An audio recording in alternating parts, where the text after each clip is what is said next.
is going to be the termination letter of Eric Olson, if any of you guys were interested in seeing that. So let me pull that up. All right, and I did block this out. I apologize, Paul Hart. I did not block out your address on the other one. That's totally my fault. Somebody called me out on that.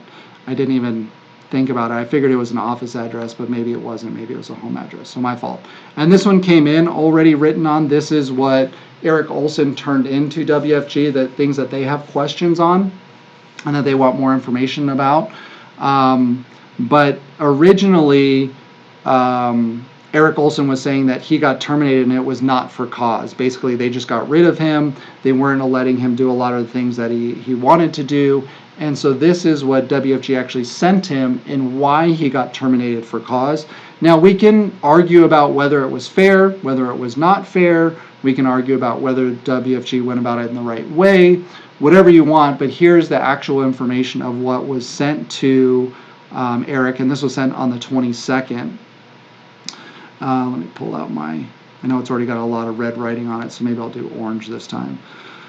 All right, so this letter is to inform you and that your association with WFG and its subsidiary insurance agencies has been terminated for cause, and they'll go on to say what those causes were with divestiture, effective immediately, pursuant to this particular section. While an investigation remains ongoing, there's ample evidence that you have been and are communicating to abuse your relationship with WFG to build a competing business, GFI, in a manner that violates your contractual and legal obligations. These actions have and continue to adversely affect WFG and are detrimental to its business interests. These actions also violate WFG's executive marketing director and above agreement, including but not limited to non-solicitation, confidential information, and non-disparaging clauses, all of which they have put into the actual lawsuits. First, Section 1.5 provides that while an agent works at WFG for 2 years after termination, agents shall not, either individually or with anybody else, entice away or in any other manner persuade or attempt to persuade any individual who is currently an agent of WFG and with whom the agent has business contract on behalf of WFG or its affiliated or related entities to terminate or alter their agent relationship with WFG, join a competing organization.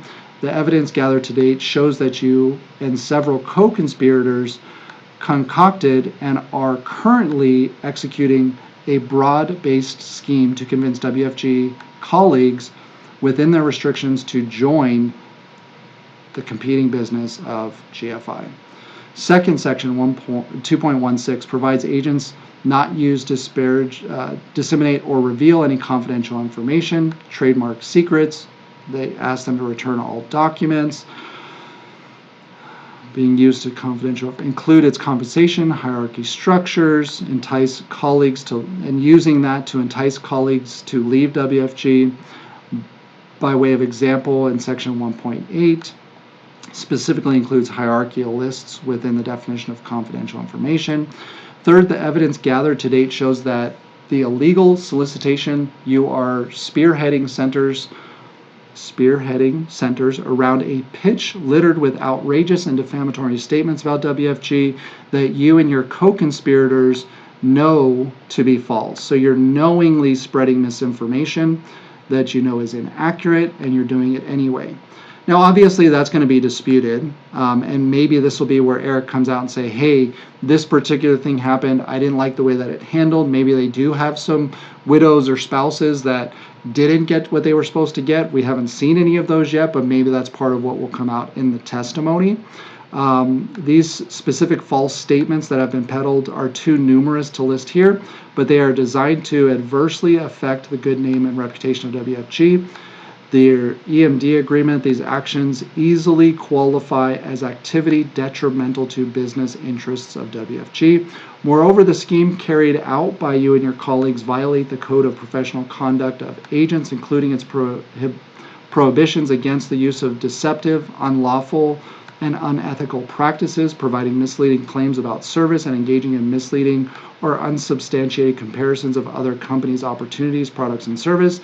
Given the nefarious and broad nature of the scheme, WFG hereby invokes its rights under Section 3.6, which states that if you are vested but terminated for cause, divestiture may occur in WFG's sole discretion, and you forfeit your right to receive earned commissions post-termination unless such divestiture is prohibited by applicable law.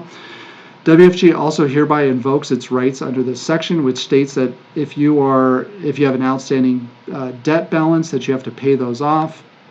Any pending commissions that are owed, you must repay those. In a separation letter, WFG will calculate any amounts owed, determine immediate payment of any outstanding balances. Please be advised you no longer represent WFG in any capacity, including engaging in any insurance or recruiting activities through WFG. At this time, you must cease and desist from using any materials that have WFG's logo on them, but not limited to business cards, letterhead. Moreover, you may not represent that you are associated with WFG in any way, including any hierarchy or teams, and ensure that any individual audience you are speaking to understands that you are no longer associated with WFG. In these regards, you must immediately take down all references on social media, including any posts. Change your LinkedIn profile to indicate that you are no longer with WFG. In addition, your appointments as authorized agent of Transamerica Financial Life and Company are terminated. Any other appointments affiliated with company are terminated as well. Although you are no longer associated with WFGs, please be aware that you have certain obligations that continue from here. Those are you're not supposed to persuade or attempt to persuade WFG agents to terminate their relationship with WFG, or hire or attempt to hire or request WFG insurance agents, or solicit products of service with any other companies, insurance agents, financial firms that are the same products offered by WFG. Use, describe, or reveal any confidential information. Additionally, please note that any act by you that would induce or attempt to induce WFG agents to breach their portion of the agreement with WFG constitute wrongful interference with the contractual rights of WFG. WFG will take their action as it's available to do so under the law. The agreement you signed provides that you shall immediately return all documents.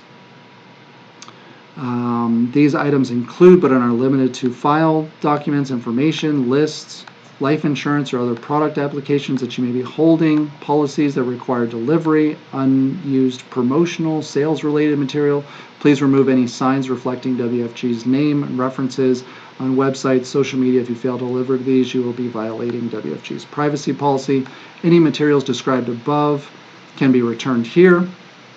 We'll dispose of them for you. We have notified all of your WFG provider companies that you have been terminated. Please, however, be aware that your termination from WFG does not cease your contractual obligation. Please be advised that you are on legal duty to maintain, preserve, protect, and not destroy any documentation or communications, materials, and data. Digital signals, hard copies, forms may be relevant to dispute between WFG and you, including, without limitation, of all documents and materials that refer to in any way WFG, Pinnacle, GFI, Bayona, Garcia. I don't think Beaufait is with them. I don't know why he's still in this. That might be an accident. I don't think Juan Jaime moved over either, so I'm not sure. You got to remember, this was in January 22, 2024, so they didn't know what was going on just yet, so there's probably some names in here that are not relevant at this point. Cap, Aguirre, Day, Welsh, Cofield, Carter, Thawley, Dempsey's. So any information that you have pertaining to these guys, you need to, you cannot dispose of it. You need to hold on to it. Any other insurance professionals or employees or agents that are entitled to the list here. Demanding includes, without limitation, preservation of all letters, written correspondence. We kind of read all that. Memorandums, hand notes, typed notes, reports, charts, spreadsheets. They want all of that stuff signed on January 2022 by Todd Buchanan. So that way you guys can see what was actually in that termination letter. Let me know how you guys feel about it. But it seems like a lot of what they're talking about in the lawsuit does seem to pertain to exactly what it is that the lawsuit happens to be all about. Let's see, Dave. That's when you know it's bogus, speaking out both sides of your face. Yeah, it's usually when you can find out that it's a lie. Although I know Obviously, I'm not a lawyer, but in law, you kind of do that a lot, right? Like, I want to try to get favor here, but I'll say something that's kind of contradictory on this side. So, like, of course, I want all the information that I want it, and I should be able to get it. And any information you want, I don't want to give it to you. So there is that part of the game that's involved in it, but I agree with you on that. So anyway, we covered a lot today. I appreciate you guys. I hope that you got something out of that, and that kind of gives you more relevance of what's going on. I imagine in the next couple days, the judge will respond to what the Olsons want, and I'll give you an idea of that. That could be kind of interesting too if WFG has to turn over communications about the firing or the termination of Eric. So do they,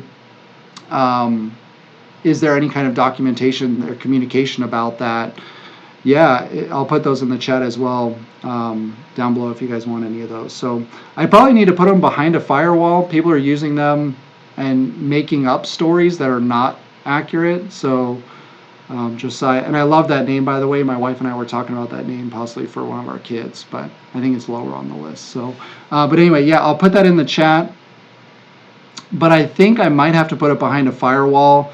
I just looked at my bill with the state too. It's going to be a couple $100 to get all these documents. So that'll be kind of fun. And then people are using them on YouTube and making up completely fabricated stories. I don't know if you know the Life 180 guy, but he took Olson's lawsuit and he made up this complete story of why you don't want to be a part of a company like WFG or PHP or whatever, and that's why you want to be a part of his company, and he'll recruit you over because he's not multi-level marketing. And he like made up this whole fabricated story around the lawsuit and picked little pieces out of it. So I don't know, I might have to put it behind a firewall, some kind of paid thing. So a shared drive, I would say the best way to get the clean documents, Josiah, if you want, is you got to go pay the couple $100 to the company's called Pacer. You can find it online, Pacer, Pacer, and you basically register with them. They want your credit card number, and then you pay per document that you look at. And you can't tell what the document is until you open it. So you open up hundreds of documents to find out what you actually want and need, and you get to pay for all of it. So anyway, I might have to put it behind a paid wall. I don't know. We'll see. I just don't want people using it for stupid stuff on YouTube when they don't know what they're talking about. So anyway, we got to run. Love you guys. Appreciate you. And I'll catch y'all later. Bye.